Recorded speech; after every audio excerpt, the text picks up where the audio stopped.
লালপুর উপজেলা প্রেস ক্লাবে দোয়া ও ইফতার মাহফিল অনুষ্ঠিত।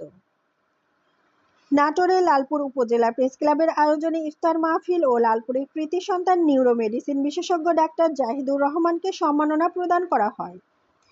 বৃহস্পতিবার 20 মার্চ লালপুরের একটি রেস্টুরেন্টে লালপুর উপজেলা প্রেস ক্লাবের সভাপতি সালাউদ্দিনের সভাপতিত্বে প্রধান অতিথি হিসেবে উপস্থিত ছিলেন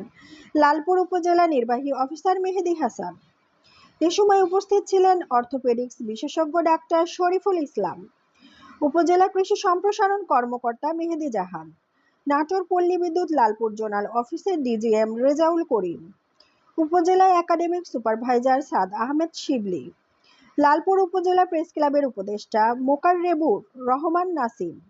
সাধারণ সম্পাদক ফারহানুর রহমান রবিন, সহ সভাপতি আব্দুল মোতালেব রায়হান, আব্দুর রশিদ মাস্টার, সাবেক সাধারণ সম্পাদক প্রভাষক মোয়াজ্জেম হোসেন, যুগ্ম সাধারণ সম্পাদক সজিবুল ইসলাম, ফজলুর রহমান পলাশ, আব্দুল্লাহ আল মামুন, সাংগঠনিক সম্পাদক আল বিরুনি, দপ্তর সম্পাদক সাব্বির আহমেদ মিঠু, প্রচার ও প্রকাশনা সম্পাদক মাহবুবুল রহমান, ধর্ম বিষয়ক সম্পাদক শিমুল আলী, সদস্য ফেরদৌস রহমান মনি, আমিনুল ইসলাম, নুহু উল্লাহ, তুষার ইমরান, তরিকুল ইসলাম ফাহিম প্রমুখ।